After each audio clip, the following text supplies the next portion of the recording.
state an open space and recreation plan, which lays out priorities for open space facilities in your community. And unless you have this plan, which is either a 5-year or 7-year plan, you are ineligible to apply for certain grants through the state. All the park renovations that you've seen going on in the city have been done with grant funds from the state, so we certainly want to keep in their good graces so we can continue to receive those grant funds. The city has contracted with Groundwork Lawrence. Oh, I didn't introduce myself, did I? I think you all know me, but I'm Sue Fink. I'm the Acting Community Development Director for the City of Lawrence. And as I was saying, we have partnered with Groundwork Lawrence to help us write this plan and do outreach. They're doing a fantastic job getting surveys done, and I'd like to introduce the staff that's here from Groundwork. We have Leslie Melendez, Deputy Director, Rose Gonzalez, and passing on the papers is Brad Butcher. Brad and I work hand in hand on all the park projects here in the city. So if you ever see construction going in a park and you have a question, you should call one of us, because we'll be able to hopefully answer your question. And I guess I'll turn it over to Brad. Yeah. All right.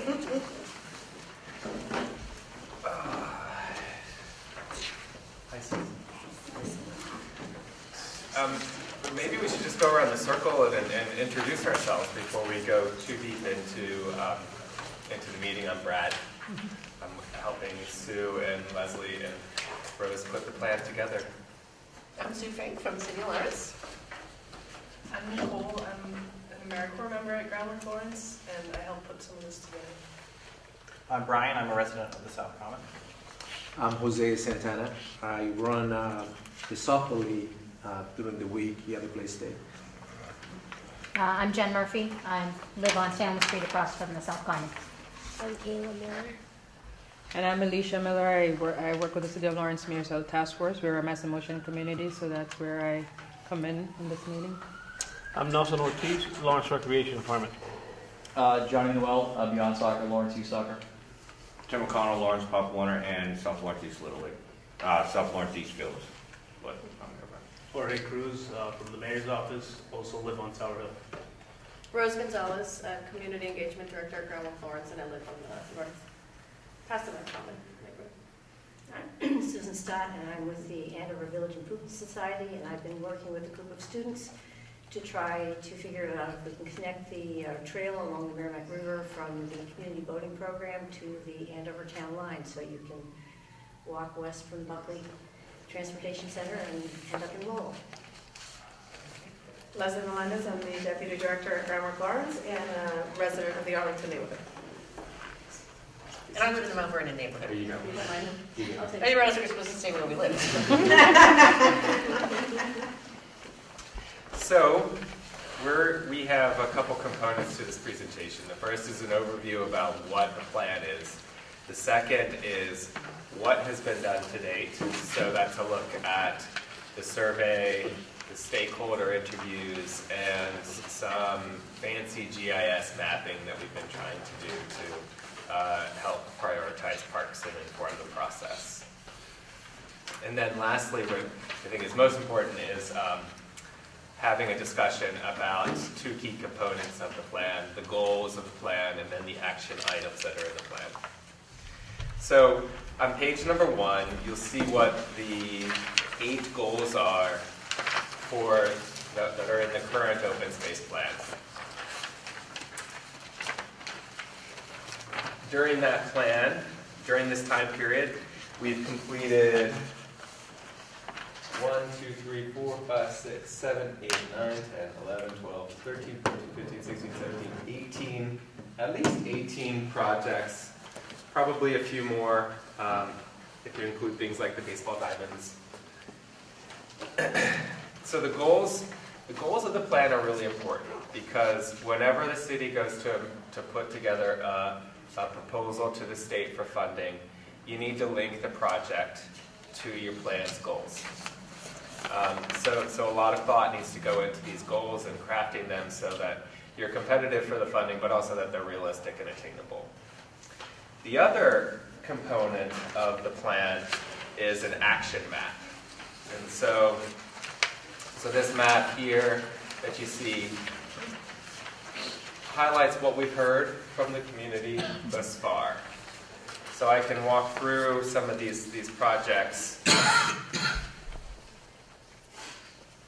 So I'll start from north and head south. So in the north, we have Howard Playstead. There's a project going right now in concept to improve the tennis courts, turn those into volleyball courts or more formal courts with lights, and then also improve the playground.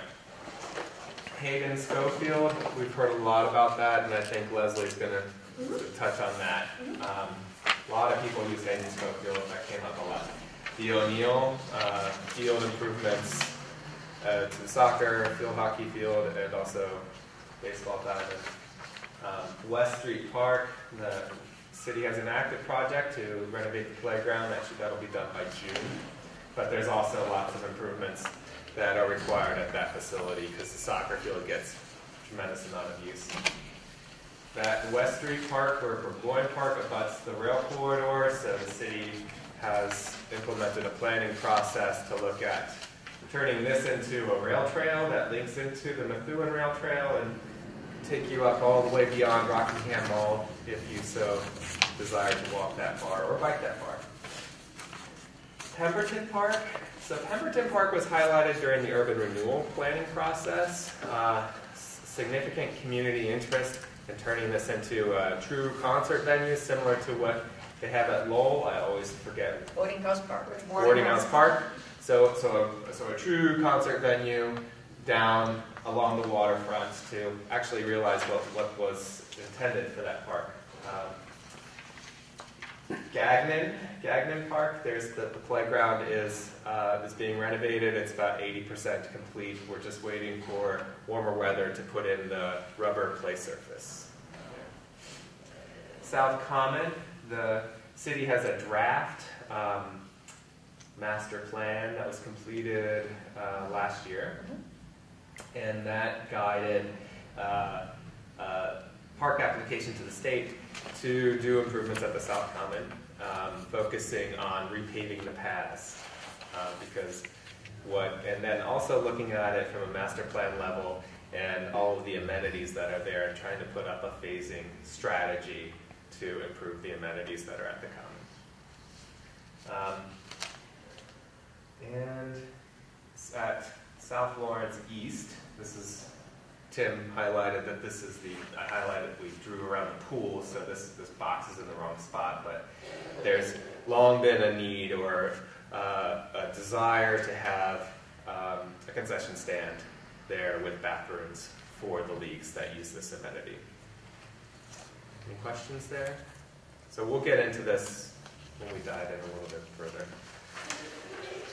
So those are the two components of the plan. The goal, there are other chapters as well, but the main ones are the goals and your action plan. So with that, we'll hand it over to Rose, and she'll discuss the preliminary survey results that we received. So we thought we'd just review some of the results from the survey questions. I think you're looking at question number 1. So as you can see, it's color-coded, and what we found for this in terms of how important people were rating things is that if you look at the numbers, maintenance was number 1 as most important. Then improving accessibility was number 2. Activating by adding new amenities was number 3 in terms of most important to our survey respondents. More off-street paths like the Greenway was 4th on that list in terms of numbers of people who thought that was most important, and then additional garden opportunities. So, and you can see too kind of the what people thought was less important or people had no opinion on, but we thought we'd highlight some of that. And what I heard loud and clear, we did a whole circuit of try to get to every neighborhood association meeting and a lot of face-to-face meetings with a lot of other folks. Maintenance definitely comes up as a need. So I think for the most part, a lot of our facilities are well used. So, Rose, is the survey still active? Can people? It is still active. And where can they access it? So it's on Lawrence Parks and Recreation. recreationplan.com. Thank you. How many respondents have we had, Rose? 363. We'll try to recirculate it again. Okay. I mean, it's a pretty, from that sample size, the great thing is we have from elementary to seniors. So I feel like it's a kind of nice breakdown of different age groups, different users, and from across the city too, so. Good.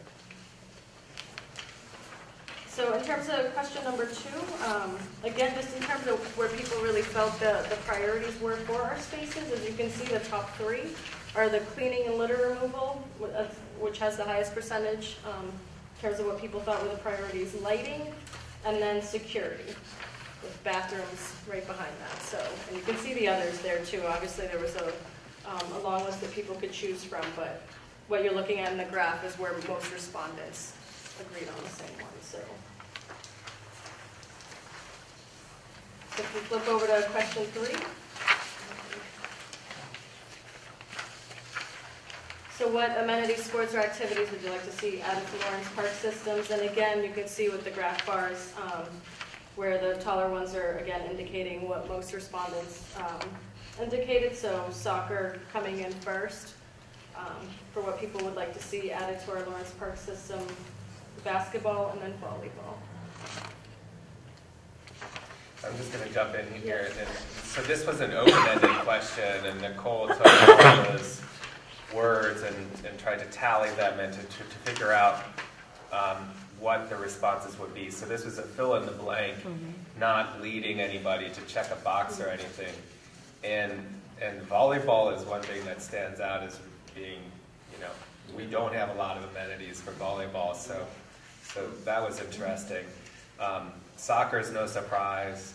Arts and entertainment, so like cultural activities, events, things that bring people to the park, like concerts, like those a lot of comments for people really want that. So they want their parks to be activated with these types of events. So it's not just about sports, it's also about cultural programming.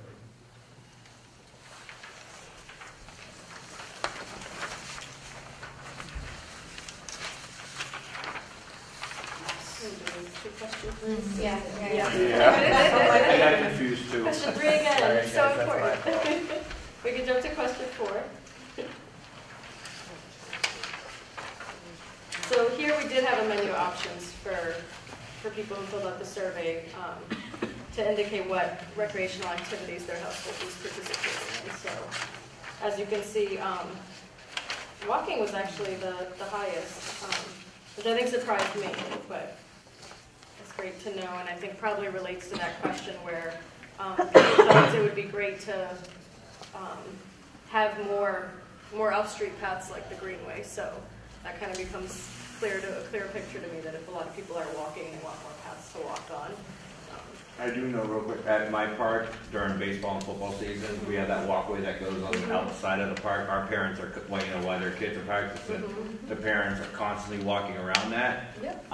Unfortunately, towards the end of football season, it gets dark at like 6, and there's not, the only lighting is our field. So if there's any way, mental note, to put in maybe more lighting along the walk path so the parents can do it late at night, because you see some really crazy things in those woods in the back. So. I'm surprised baseball is not on here.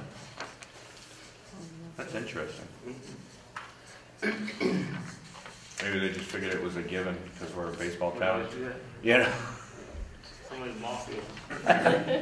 Well, yeah, so when I look at these, I see walking, bicycling, running, jogging, and community events top 4, and that leads to what Rose said. So the rail trail is an amenity that I think, and trails along the Merrimack is something that I think would be used by the community and valued.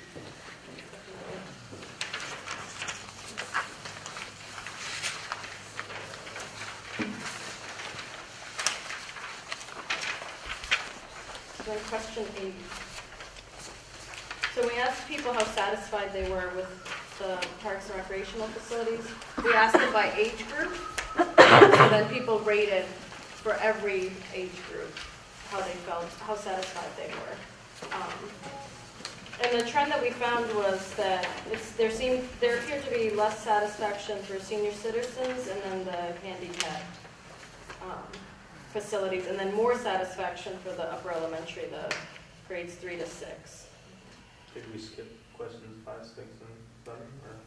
So the thing is, the survey, we wanted to take the ones that we thought would be most meaningful for this discussion in terms of looking at what people were kind of indicating were priorities or uses. There are a lot of other questions, and we can find a way, if people are interested to share those with folks, but we weren't going to focus on every single question. Some of it was the demographics that we compiled together.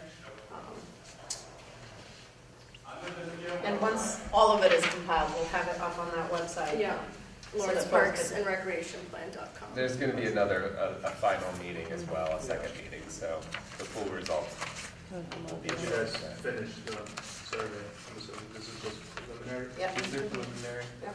Because one of the questions was a menu of which parks do you use, and that was just for us to get a sense. But you're right, we don't have every single one. We thought we'd highlight the ones we thought might be most useful for this discussion.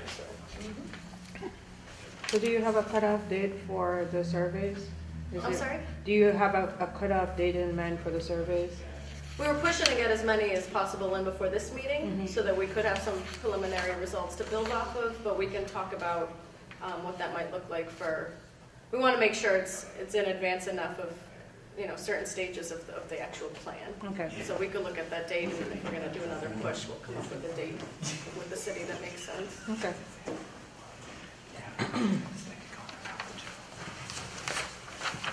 And then we have some of the demographic data here.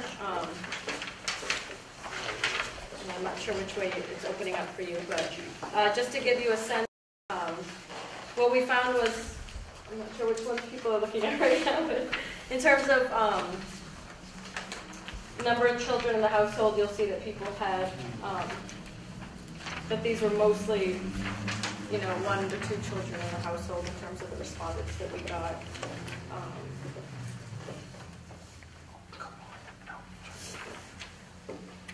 So what I found to be interesting about, for the children or seniors, is that the majority of the respondents didn't have either senior citizens or children in their household, or close to 50%. So what this tells us is you have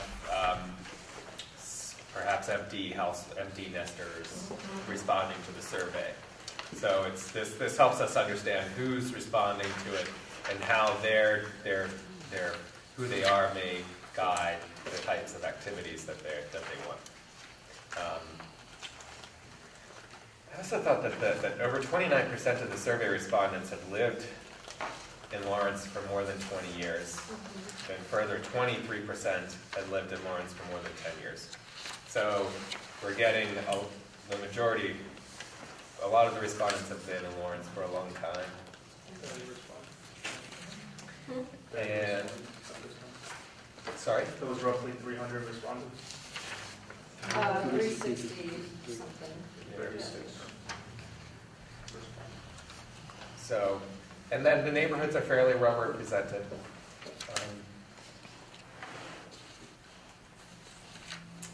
That's interesting, though, actually, on the number of children in a household, 45% with 0 kids. Why are our schools so overpopulated?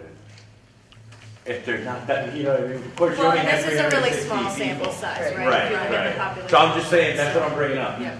Keep that in mind when you go on with your plan, that, there's a lot more kids than two parents with 25%, one parent, one kid at 19%, and so on and so on. Which I'm sure you guys know. I'm just saying that that survey, with 45% no kids. This survey is one of the components that feeds into the plan creation. Yeah. And We've had other meetings like we did with you and the leagues, Right. with other stakeholder groups, and so there's other things informing this, but you're right, I mean, definitely census data, right? Like we know what the population is, and this is just a snapshot of people. And you said the survey is still open, because I would definitely blast that out, so more of our Leslie, can you maybe write the baseball, football, parents. our folks at home? That'd be great.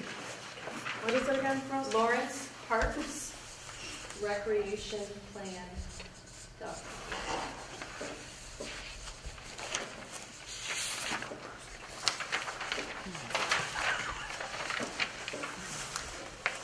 That's what I was just saying, yeah. Any questions on the survey?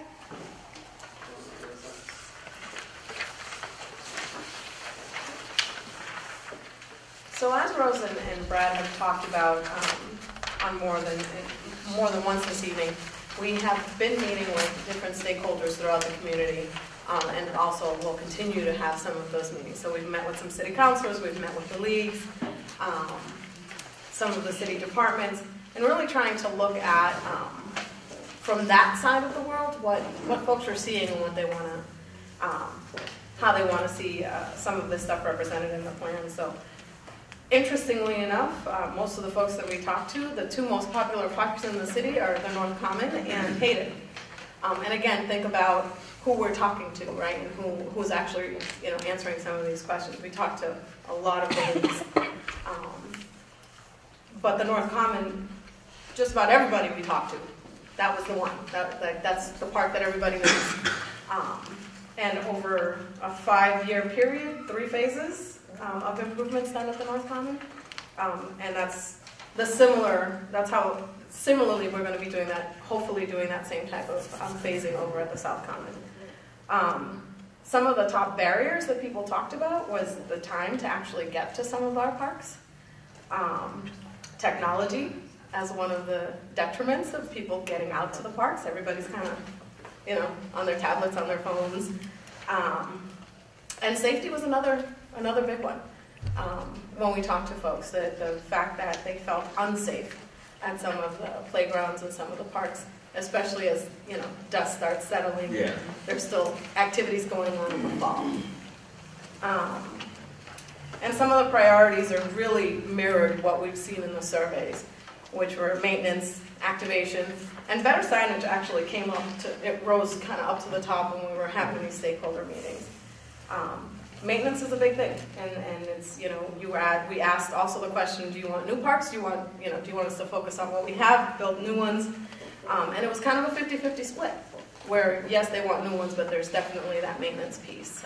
And how do we activate the parks so that folks, we're helping the DPW, because we all know that they're a staff of 10 maybe now? 14. I don't know, 14, okay. Well understaffed for a city this size. Right. So how are we doing that? And as we start talking about some of the goals and actions, it's also thinking about that as, as the folks that are in this room, how are we activating some of these parks? I have a quick question. Yeah. No, absolutely. Brian Thomas, President of South Florence East. With only 360 respondents, how was this communicated? I'm just curious. I mean, so how did residents in the city know that this exists? Absolutely, that's a great question. So it went out through various channels. Okay. It went out through social media. It went out through email blasts. On the city's Facebook page? A combination. It's on the city's website. Yeah, it's the website. City website. It's on the city's website, which is where I found out about it. It was published in Rumbo. We went to the schools. We went to neighborhood association meetings. Okay. We told a lot of our partner different community organizations in the city. So through the Mayor's Health Task Force Network, it went out to different institutions, different health agencies. Okay. We also sent it to a lot of business folks who have, like on the Riverwalk, because we felt like part of it was not just people who live here, but people who work here might have a stake in it. And so folks who are in the Everett. It is. I think, I think that's because you live in Lawrence, and it's all about what are you going to give me, but I don't want to put the work in. You know what I'm saying? They want all this stuff, but they can't even take the survey took me 5 minutes to take. Well, it's a quick survey, So in general, when you do a poll, you hear a lot about polls, pollsters want to be at around 2,000 people to get a true representative sample. 366 is actually a very good response rate for a municipal survey. Rose. Oh, you mean nationally polls? Yeah. Won by 2,000, so getting 360 responses. It's definitely not representative of everyone in Lawrence, and that's why we included the demographics, and that's why the survey isn't, none of this, everything feeds into a decision-making process, and everything is a part of that. Nothing is weighted more than the others. Right. I was just curious. No, absolutely. No, that's fine. That's a great question. You know, it went out to the leagues, and we were, again, hoping that those would then push it forward. But you're right. I mean, in a city of, what are we at, 82? 131, I think, was the last number I saw. You know, 360 is not a lot. Not a lot at all. So we will continue to do that, and we ask you as residents of the city to also, and you know, representatives of your leagues, to also push it out and ask folks to do it as well. Some more of the stakeholder interview feedback that we got, a lot around cleanliness, updating equipment, and so dugouts, benches. Hayden was brought up quite often. You know, we've done there was lighting done there was some tree work done there, there's been some work there, but the benches was a big one. As I kept reading through notes, the benches just kept popping out. Is that the one right here by the Portuguese American? Yes. Yeah. Yeah. Actually, a few of my volunteers, people I know, we were there Saturday picking up needles. Yes, I'm sure I you guys saw the video yes. and the Facebook post, and not surprising, that word is in just about every note, all the notes that we have. Yeah. There are needles. West Street is this Saturday if anybody wants to come out and volunteer, 11 to 2. That's good to We know. got the gloves, we'll pick up the needles. Just saying. Cleaning the street. That's, I mean, you know what? And at the end of the day, that's the only way that we're going to move any of this stuff forward. Whether it's, you know, street work, whether it's park work, whatever we do in the city, the only way we're going to get it to move forward is by residents caring and doing their piece. Right? So I think that's kind of the highlights of the stakeholder interviews. We will continue to be doing those. Obviously, they do not stop. We have an additional maybe 5 or 6 counselors that we need to speak to as well. We'll have a meeting with the mayor's office. We're going to have a meeting with a combined meeting with a few other city departments. So more to come with this, but know that we are paying very close attention to what the users of, you know, the fields are saying and what they're, you know, what they want to say. Yeah. So one of the things that I learned from a meeting I attended recently is that primarily around the South Common area, the MSPCC group, they actually use the common as part of their therapy for the young parents who are having mental issues or behavioral issues or depression. They use that common as part of it. So I realized that there are a few groups that are using the park for therapeutic purposes. And so I don't know if there's a place where we could get that information, because that also would be a good group for you to be looking at. Absolutely. But I heard anecdotally that some groups are using it, some churches as well. Yeah. So if there's a way to figure out who is using it, who are the folks using the parks as therapy, however they're doing it. That's another thing, because that's a different thing that we didn't even think about. I mean, are there things that could be in place for that kind of use? Yeah. Awesome. Thanks. Any other questions around the stakeholder interviews and how they're being held and questions that are being asked? All right. So I guess we'll jump into the fun and sexy stuff. So there's an individual in our office, Kevin Blanchett. He's our GIS sort of mapping guy, and we're using a model to develop a GIS model developed by the state to help municipalities do park planning. So GIS stands for Geographic Information System, and it's, think about a map. Each map has a layer. So the roads, the rivers, the parks, each layer represents different things. And so within Tier 1, we're doing 2 tiers of GIS analysis.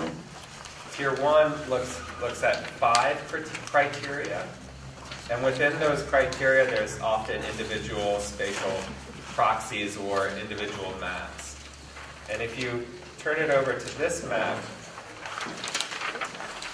this graphic might help you better understand what this model does. It takes these 5 criteria and then merges them all into one map to create a park suitability map for park reinvestment or park creation. A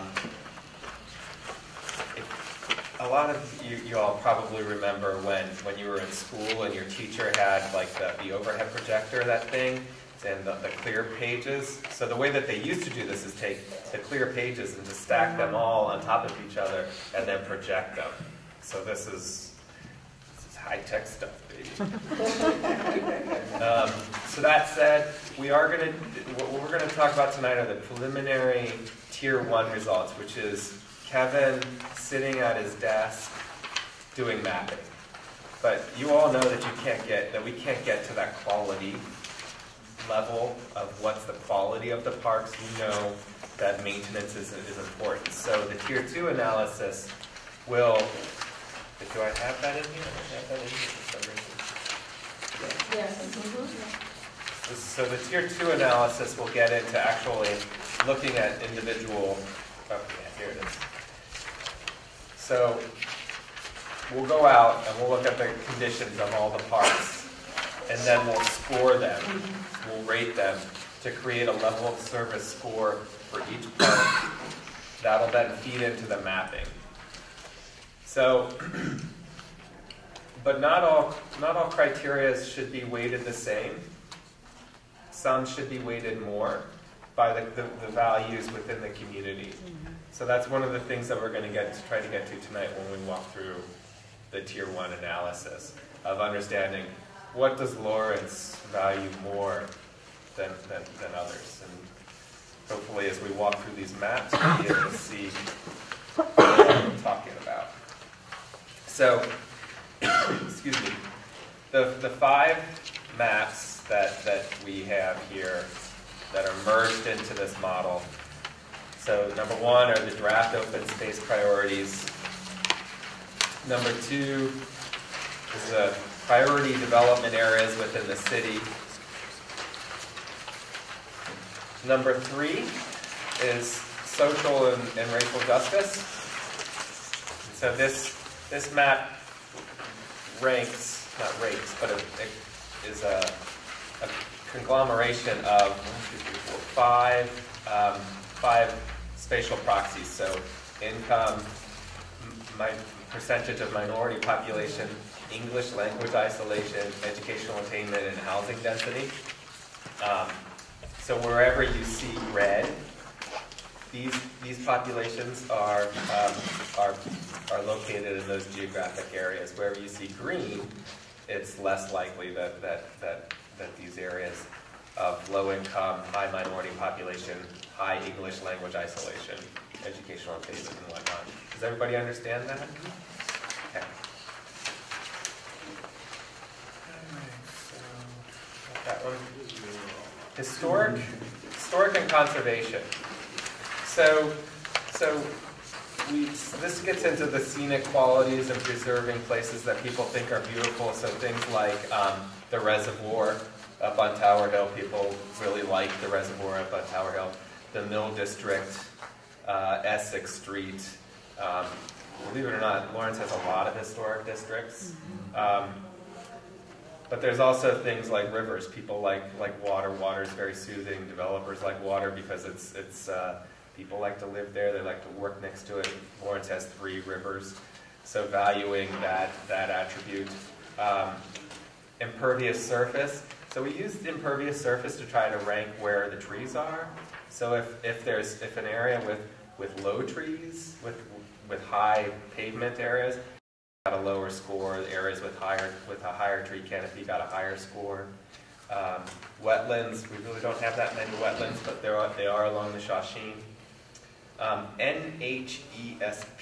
Does anybody know what NHESP stands for? I didn't think so.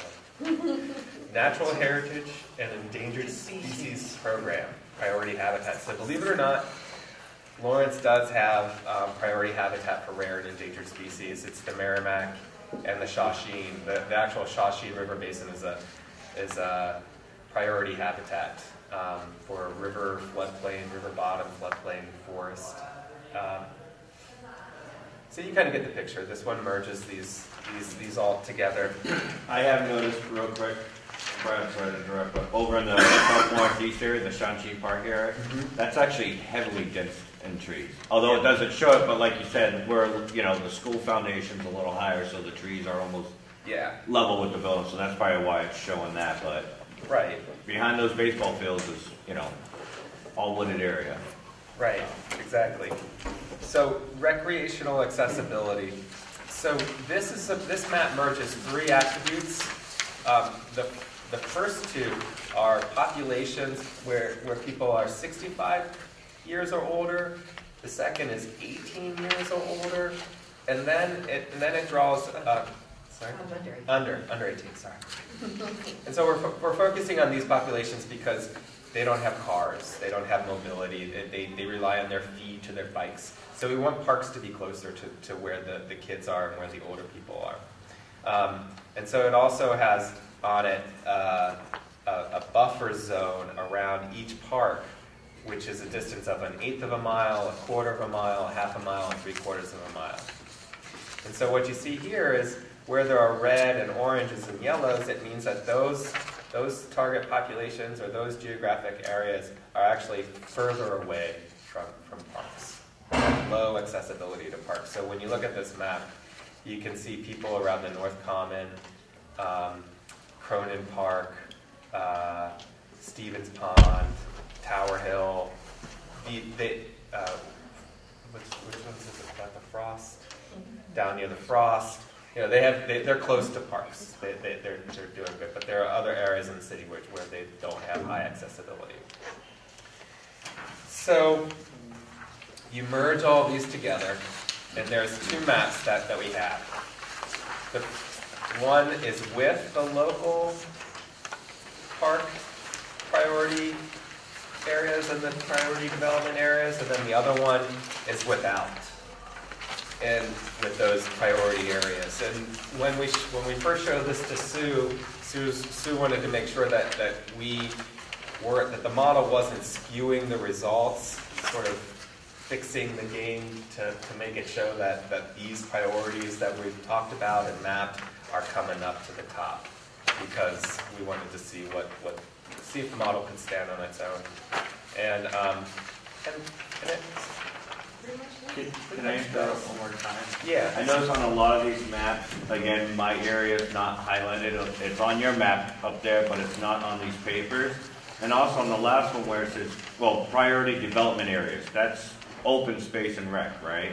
So there's five criteria. One is park priorities, which doesn't include everything down in red up here.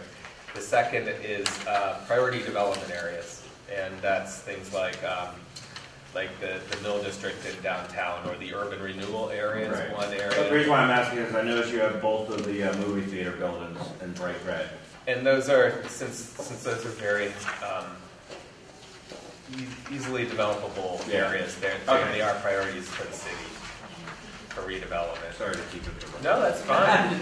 No, if anybody wants to interrupt, please do not hesitate.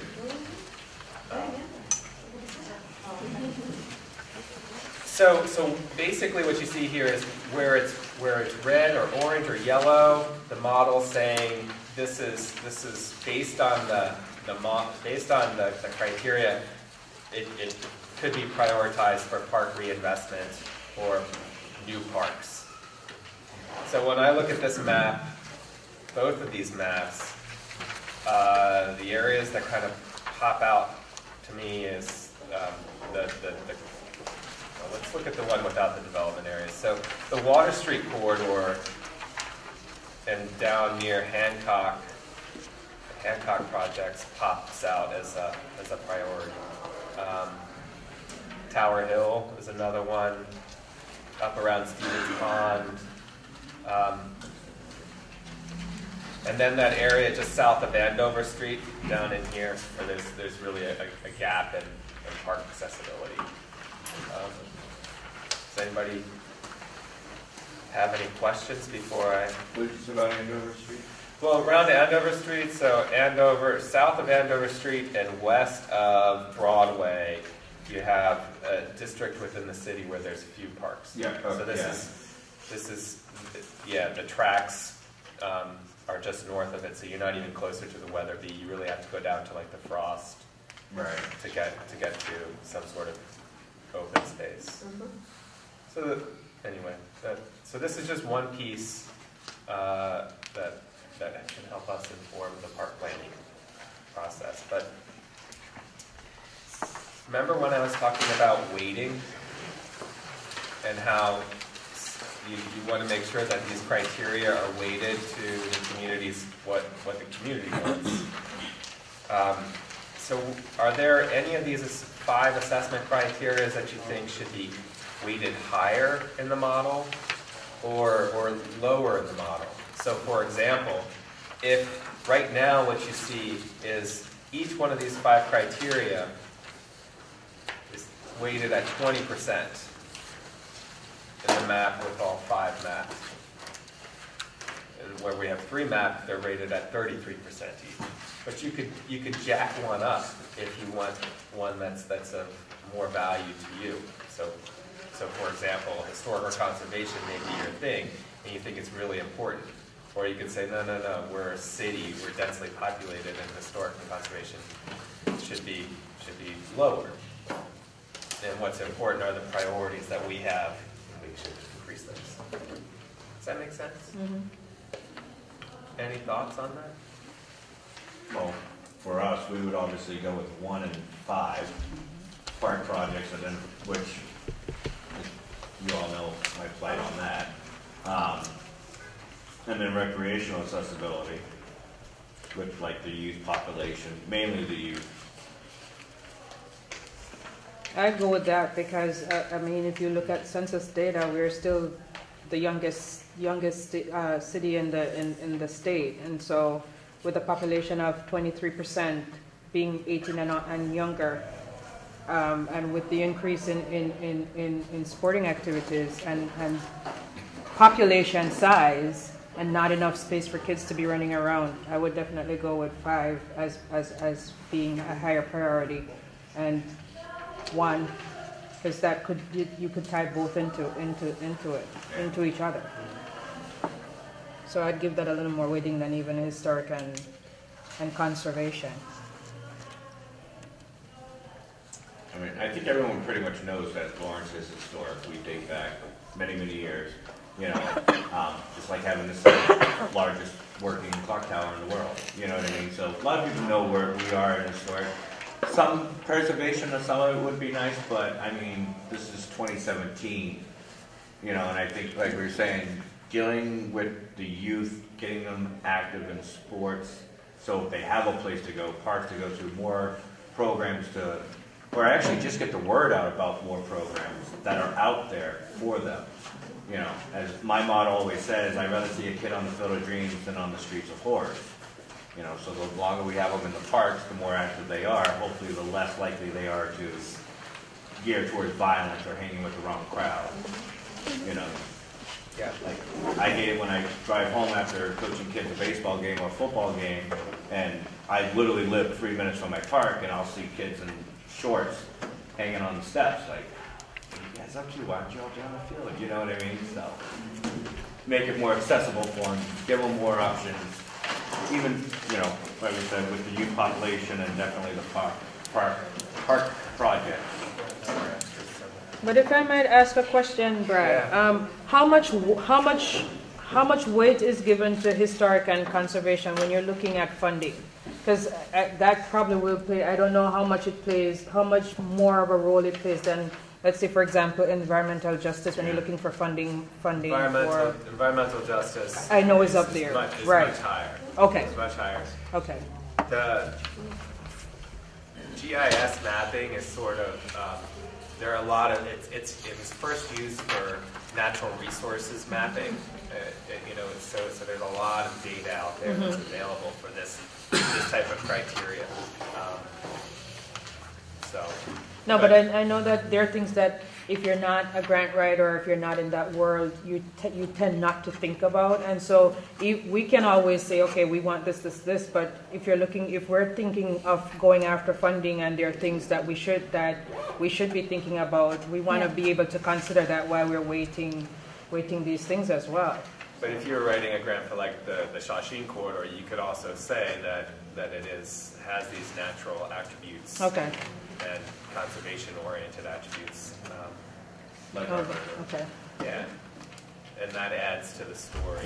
So it's not that you would take it out completely, right? But it's that what we're trying to get to is where folks are weighing them in according, and I hate to use the word importance, but how important are these things?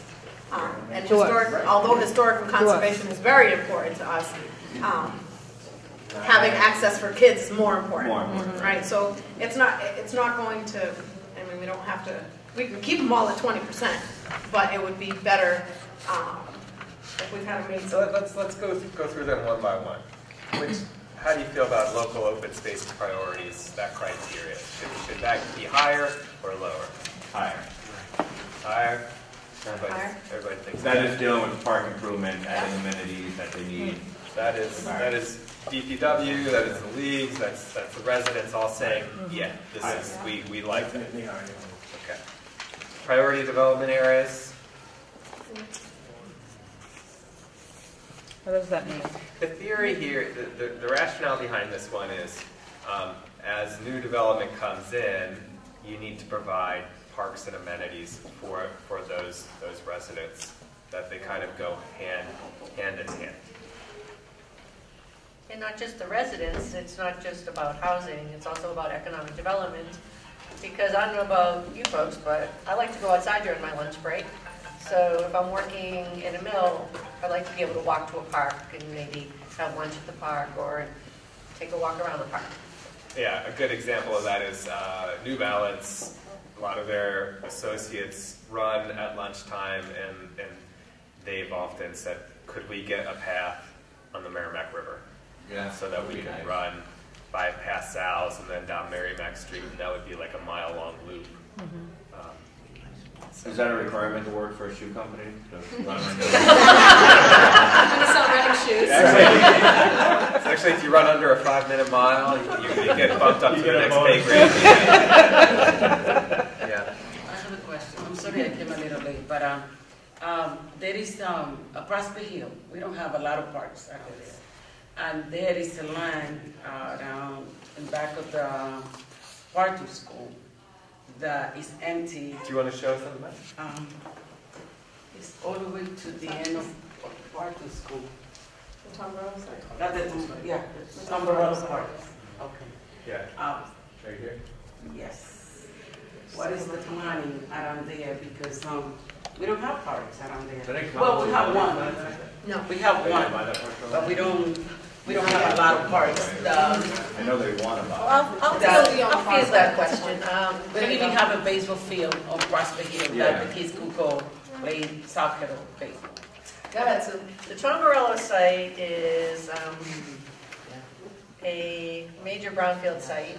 It's not suitable in the condition it's in right now for park development. It is probably in need of millions of dollars of remediation work. It's something that the city is working on with DEP and EPA. We have an application in for some assessment work to be done up there, and it's really more in the economic development line of planning. So a lot of the parks that have been created in Lawrence are on brownfield sites.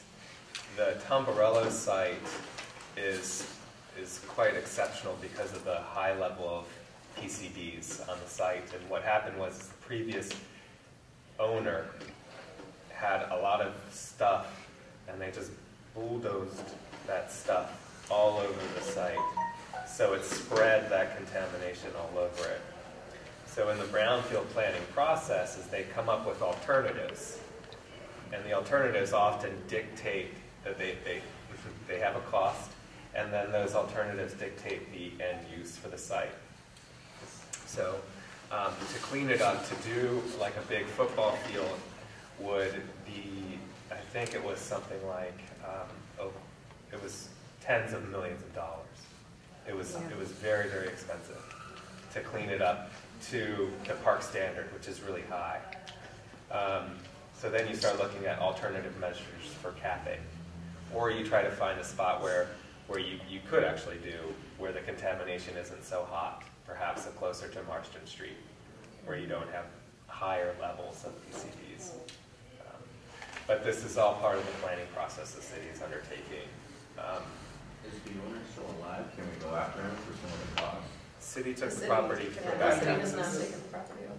Right, but can we go up to him to pay to clean it up? I don't know. Probably not now, because now we own it. Probably sold it to us as is, so we're screwed. Oh, no, it was taken tax taken. Yeah. It was tax taken. Oh, Yeah. so not only did he not pay his property tax, he buried everything on the ground. Unfortunately, that is pretty much. You are right. Prospect Hill doesn't have very many park resources, and Jim, who sat silently back there, is always flagged that Starra Park needs some TLC too. We do have three that I own. You got the Starro, Marston Street, incinerator site, and then we had the park. The Marston Street one? Yeah, there's a ball field right up there. Yep. Basketball court to the farm. Yeah, it's basketball courts. Next to the farm. Who can get in there? And anybody can use it. Yeah? The one right So there. You're if talking about the you one come near the Merrimack down- River? Yeah. So if you Near come the down prison? Commonwealth, Yeah, the farm. The farm. so Oh, the farm. right, instead of going to the, So you that's, can take that quick right Yeah, that's after going the overpass comes in. But who knows about it? Right, better That's- signage, again, that's one of the things that There came used up to be in conversation. there used to be Prospect Hill baseball program. That's where they would play. That's the park, Yeah. Lorenz Park. That was Lorenz Park. That was the park where the park is today. What type of park would you like? What would you like to do? I like to see the kids playing sports, any kind of sports. Send them over to South Florida. That is safe. You know, Okay. I think it's sports. Let me just say something. Come this spring, there's going to be an organization that's going to be playing there. So it's going to be youth. So maybe if anybody wants to play or learn something, have them call me, and I can put them in contact with the person. where are they, Over there at they're gonna be the farm? Pardon? They're gonna be using the farm? They want to use the farm. I want to put them down at the Lorenz or the Partham. But yeah, they both you can use either one. Is it for safety? No.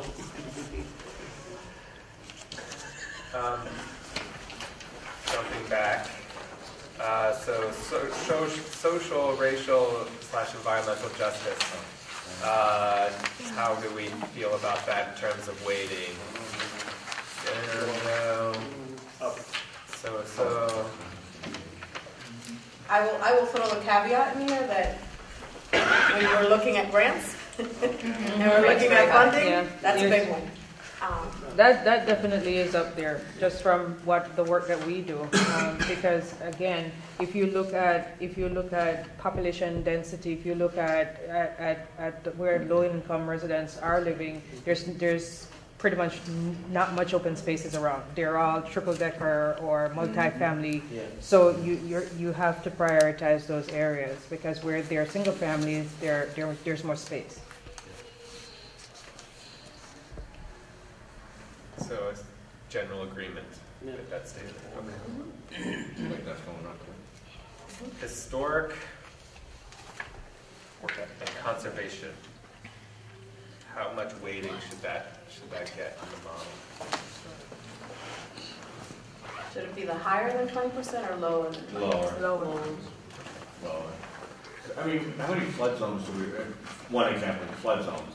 I mean, in 13 years I lived here, our park only flooded once, and that was, my God, my kids were think my oldest was 8 at the time, and he's 21 now. You know, I don't see, I mean, I don't know about your guys' neighborhoods, but I don't see a lot of flooding. Besides, you know, the drainages, storm drains being clogged. Well, and, you know, on the opposite side of that, if you think about historically what the Spigot River was to what it is today, Yeah. so it was channelized, Hayden becomes a swimming pool during flood events. 2006. I remember Remember that well. We had National Guard trucks with the tires this high going through the area, and the tires, you couldn't see the tires. That's how much water was in and around the Hayden area. I think just 2 years ago I was on. That was probably the same year I was talking. Oh yeah, it was filled with water. Yeah, it becomes a natural basin, if you will, to catch the flood waters. Anyone who's been around long enough knows that usually when we have high flood events, you see a certain gentleman swimming in Hayden's River. You know, I know what you mean. everybody who's laughing knows exactly who I'm talking about.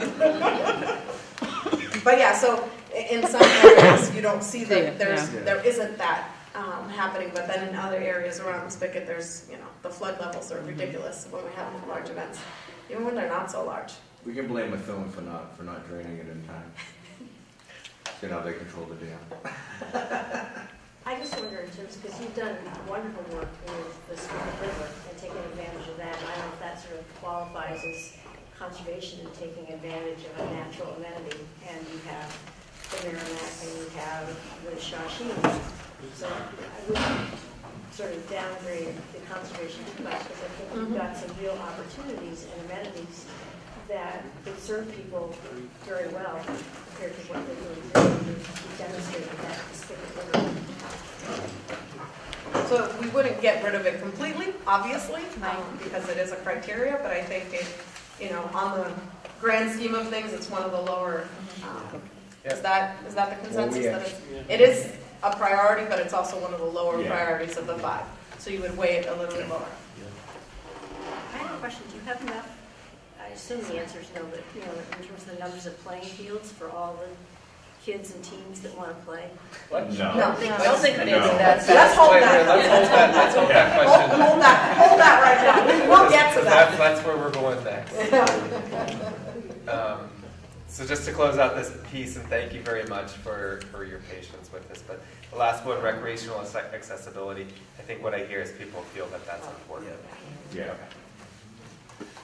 Okay, so stay tuned. We'll refine the Tier 1 model, then we'll go out, we'll do the Tier 2 model, which actually gets into like things like the bleachers at Hayden Schofield and the playgrounds at Howard, and then tie that into the model and integrate the quality aspect of parks into it.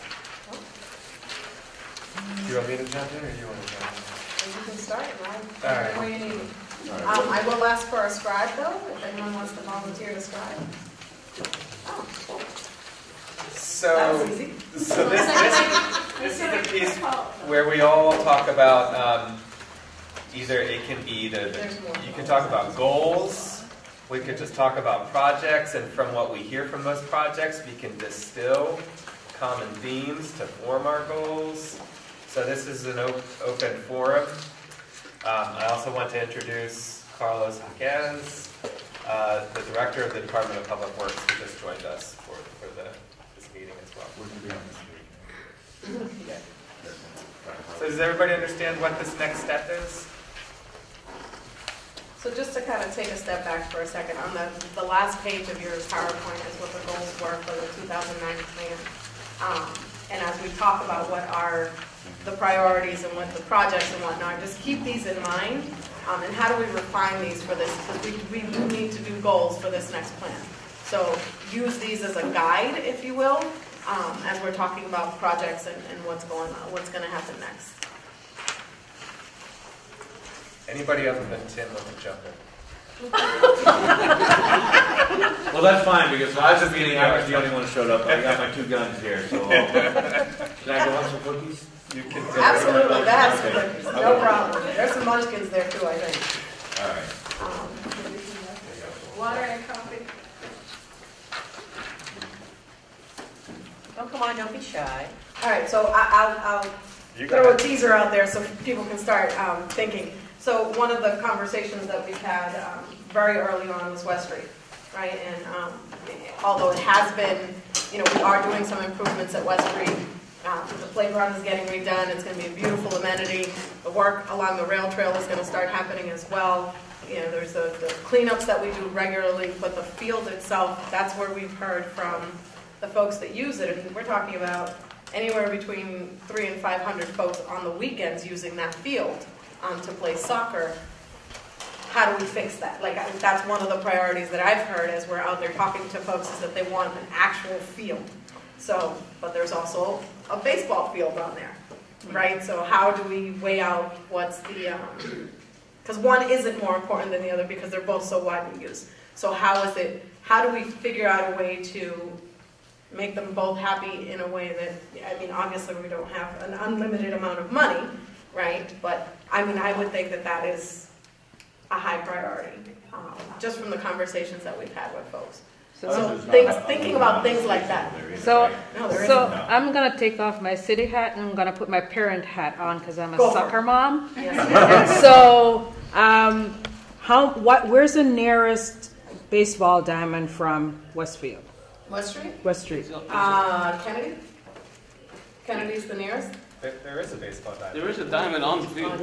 I know. I'm saying, where's the nearest one to that? Where's the nearest one to redirect? This is where this is going. How do you redirect what's there? Well, you can either go to Gagnon or you can go to Kennedy. Okay.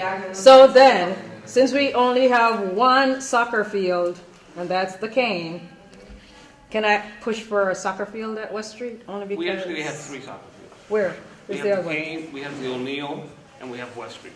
I've never heard anybody playing at the O'Neill.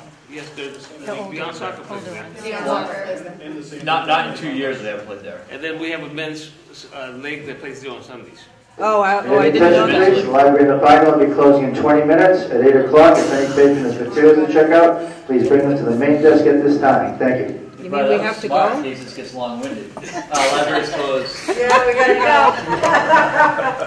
So I would really push because, as you said, there are a lot of people who use that soccer field. My son goes there for soccer Sunday morning, 7 o'clock when it's soccer season. So Sunday morning at 7 o'clock, he goes to soccer at West Street, and we need full size. Con los mosquitos de Guatemala. See. So reseeding, resurfing, and those we know are quite expensive, but that's what I'm pushing. We're still sitting on a $250,000 grant for turf field, so we want to apply it somewhere. We still have a dream of developing Cane into a beautiful facility. Johnny from Beyond Soccer. Oh yeah. So still sitting on it from the U.S. Soccer Foundation, and it can be applied. So we need a private city partnership or something for a turf field. It's not a ton of money, but it's a scrape. Mm-hmm. Yeah. What's interesting is when the survey, and I'm not sure if it's in these results that we have tonight, artificial turf field was down low. Did you notice that? I noticed that. People didn't, jack it up, but it Probably the scars from what happened at the stadium. That's it. But in other communities, everybody Lynn's on its 3rd artificial turf field. When I lived in Chelsea, the city kept the artificial turf field open past 11 p.m. because all the adults wanted to use it, and they used the rec fees to then maintain that resource. Yeah. So then if you do turf, you need lights because you want to really maximize that use of that asset. So here's my question for you, Nelson. That baseball field, what's the use there? Well, right there we have a youth league. It's an academy.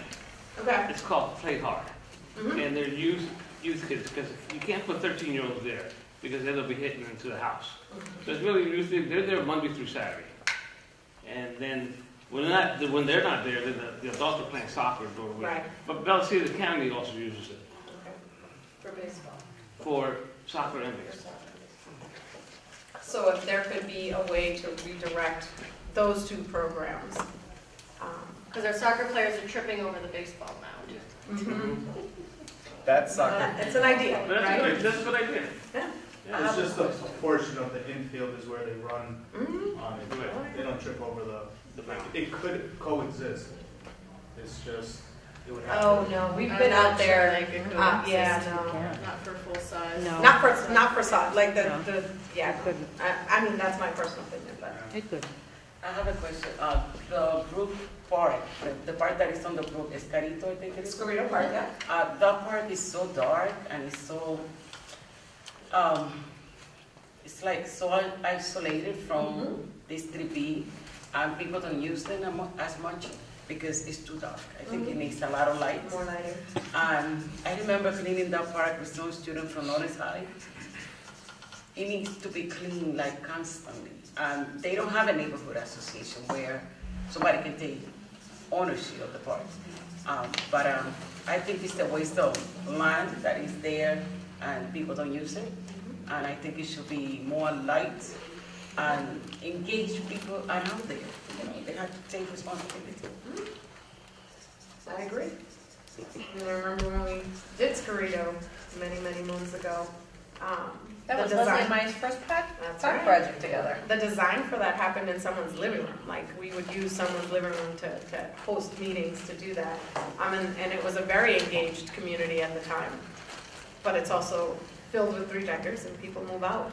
And it's a new wave of folks. So really, how do we do that as a community organization, as a city? How do we continue to engage the folks that are moving in to help kind of maintain that resource? Because it's a beautiful park. I think I'm not biased, but it is a beautiful park. we put a lot of time in it, and I think they should take ownership with the people in that community where they're building it. Because who's going to do it? They don't have a neighborhood association. Right. It's 3B. This gets down to the maintenance, because that park does have lighting. It does have lights, but either the fixtures, the bulb is out, or the ballast is out. But there was also a spray park that was there. That's not working. The playground is actually probably needs to be redesigned or replaced. So parks require maintenance. Yeah, so it's maintenance. Got it. Couple, if I may. One is a concession stand at South Lansing's Liberty. It looks like everybody in this room has probably been involved with trying to run a youth organization. I have no idea how difficult it is to try to run baseball. We've got 250 to 500 kids, from year to year trying to run a baseball league where you have no revenue generated once the season. How do you pay the umpires? Right. How do you keep the equipment up to you? How do you buy baseballs? It's difficult. Yeah, and expensive. And we have, since 2009, both Tim and I have been there for 10 years. It's my 10th year there and his 10th. And I think we've been to Mayor Sullivan and then Mayor Antigua and Mayor Rivera, and we've been to, City Hall, we begged, emails that have gone unanswered. It's been extremely, I gotta tell you, extremely frustrating. Really, the only support we've gotten, I've been only president there for 6 years, and Tim and I have really been running it. Is the only help we get is from Nelson. He's here. Nelson, yeah. That's it. It's a challenge getting the trash empty. There are no restrooms there. We rent the porta potties during the season. We have no permanent storage, so we pay for that. Usually out of my pocket at the end of the year, every year, because we don't have funds. Right. So it's either that or we don't have baseball. It literally comes to that. It's either do that or we don't have a summer program. So you got those kids running around and making cars and stuff. They're trying to keep them off the street. So it's been frustrating. I got to be honest with you. The last 10 years trying to get some 10 by 10 something. Right. We literally rent a pod during the year and I've sell seen hot it. dogs out of Yeah, it, yeah. and trust me when I tell you, it doesn't generate enough revenue to go back and buy more buns, hot dogs, and hamburgers for BJ's. You know what I'm saying? And a lot of the reason of that, sorry Brian, is because people don't want to buy hot dogs off the bus when we're cooking them on the grill. I know it sounds crazy because everybody loves a damn good cookout, But you come to the park, you just, for some reason, they don't buy hot dogs from us. Sorry, I had to throw that out there. So it's just, we're at the point where we try to figure out every year, easily made, how to make registration, and we talked about the number of kids we've got in those triple-decker houses, as she alluded to. Probably you guys, about 45 to 50% of our kids pay either none or partial registration. That's not an exaggeration. So it comes down to, okay, I want to play baseball. It's either it comes down to saying, no, I'm sorry, you can't, because your mother can't afford the registration fee. Oh yeah, come on. But that's another uniform, a helmet, right? A shirt, a hat, insurance through Little League that somehow I got fined where this kid's not paying into that. I ain't gonna tell them, no, it's Little League. You show up, you play. So, I mean, but how do you find the revenue to cover that? You know what I'm saying? Absolutely. Difficult. Very difficult. Then you gotta throw restrooms in there. Gotta put 2 pods all summer. Gotta throw the pod in there because right now, thankfully, the high school lets us, during the off season, store our equipment in their pod. But in years past, guess who paid for the pod? Right. Yours truly. Yep. Thankfully, they let us use their pod now, so we take the equipment at the end of the season, we move it in there, and then we rent the pod in March again when it's time to do baseball. But our registration fees, typically a typical Little League generates about 5 times the number of registration fees in their concession stand. We don't have that. Right. So the Little Leagues open up a concession stand, paying the umpires are no problem, buying more baseballs are no problem, you know, having safe helmets are no problem. I mean, we've got 2 fields there right now where half the lights are out. I'm not exaggerating. Half of the lights are out. We turned them on Saturday. Brian, I'm sorry to cut you off, but we've got about 12 minutes before the library closes. Before they kick us out. I'm telling you. No, kick us out. I can finish us. So Right, you told me to be quiet, so. We're done. Tim, we heard heard it. You got the lighting on this board. I'm good. Not only did the Little League use that field, Lawrence Papuana, I'm the football director of Lawrence Papuana, and we've been existing for 53 years, and we have nowhere to call home. When the football field got damaged, I had to go around to Central, to the Vogue, and ask them, please, can you host one game here, one here? We have a field down there that could be, spread out, lined, and fenced around. Our kids have volunteered. They say that you give us a prop that you want us to maintain. We will go out, we will pick up prop, we'll do whatever you guys want us to do, just to get a concession stand, just to get that field done. Because after, this team, it's the only football team in Lawrence for kids at that age group. So we're begging and we're offering ourselves. If we could get that help for a concession stand, at least come down here, look at the field, see the condition it is, the lights that's out, help us, and we will do whatever you guys ask of us. Each year, we host at least 400 kids. Half of those kids, we have to come out of pocket to suit them up for football. But at the same time, these kids are some of the most intelligent kids. We get so many, honor roll, because in order to stay on a team, you have to keep your grades up here. And that's something that we stress. A lot of our kids are coming back from Central, helping our coaching. So I'm not gonna, I know you have a short amount of time, but I'm pleading and we offer it. One hand has to wash the other. It sounds like a good idea that every park that people do the activity there, that they take ownership, that they keep it clean. Because we want to see Lawrence clean, then each organization has to take responsibility. And I will say that, we host a large Earth Day cleanup, anywhere from 1,000 to 1,500 people every April, and the leagues come out big for us for that event. We have, they're out at their parks cleaning up and doing that initial spring cleaning. And from what I've seen, at least with the softball leagues, they constantly are picking up and, trying. And 9 times out of 10, it's not the players, right? It's the people that are visiting and watching. And, so it behooves us to have those conversations with people that come to see the games to say, hey, you can't leave that like that because that's going to fall on us. Right. So, Nelson, you do that every year, before the season? Yeah. So, can we, from the 2009, can we repeat some of the goals that we have in here? So, okay, so if that's the case, which one was it? Decrease dependence and burden on DPW as we look at our open space. Now it's the mass motion tool that we have. I would vote for that one.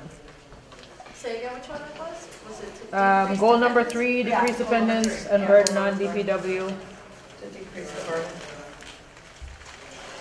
Nelson, you had something? No, I want to respond to the South Florence East.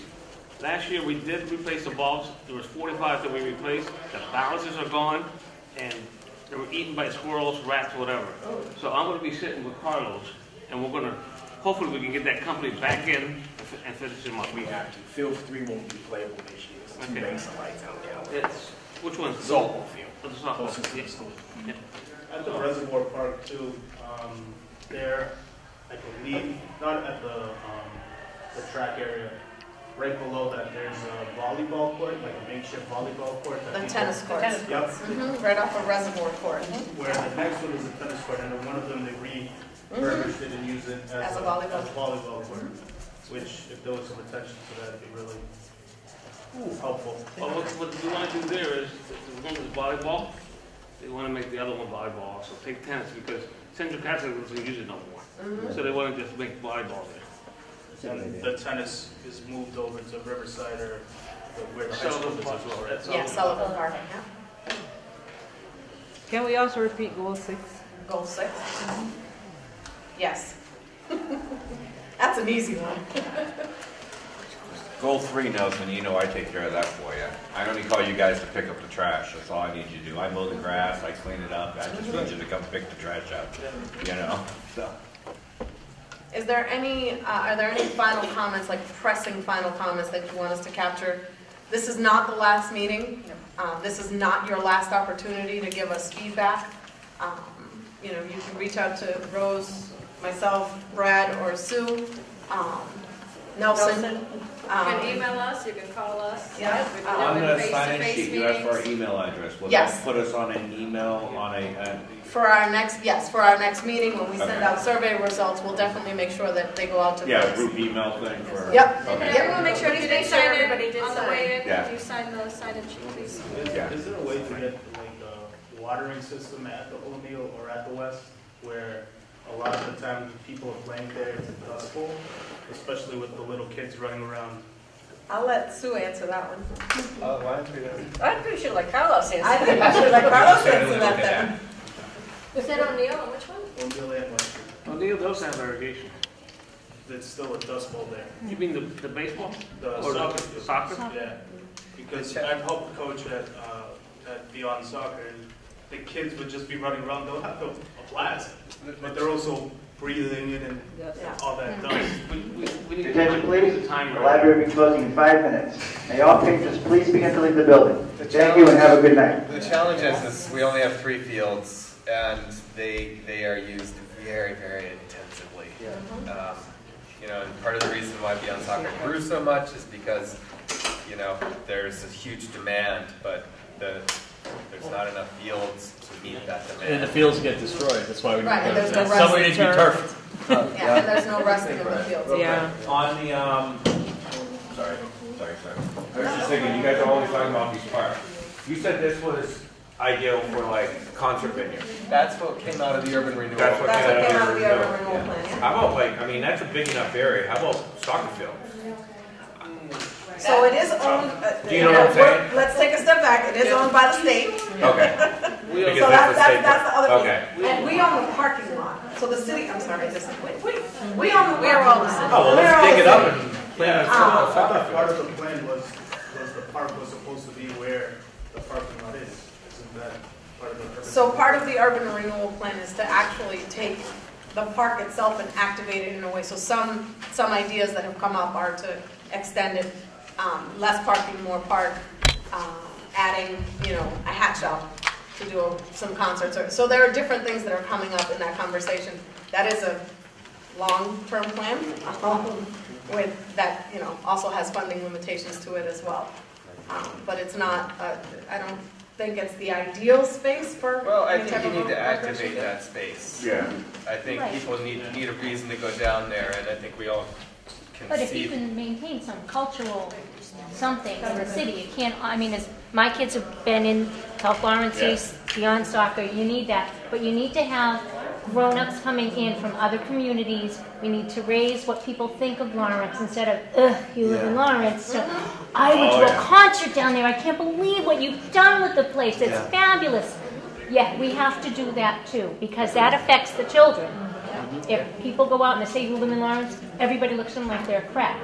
So the kids have to feel proud about it. So we have to maintain some of the history and we have to maintain some of the culture, or else it's all just going to be for That's nothing. like, even like one of those two medical buildings, I would have loved it if the state could take it and literally you could turn that into something. You know what I mean? Like not an amusement park, like a vineyard. You know what I mean? Perfect access, on and off the highway. All the businesses right there on 114 will benefit from it, especially the ones across the street. You know what I'm saying? Like if this, I don't know, I'm sure we don't own the property obviously, and I don't know how much it would cost, but that would be cool if that's something we could actually do. You know, do an outside venue with the hatch shell. You know what I mean? With the back of the hatch shell facing the highway, and you know, that would be cool. Well, I think we need to be respectful Yeah. of the library staff. Really appreciate you all coming out and staying on top of it. Good seeing you again.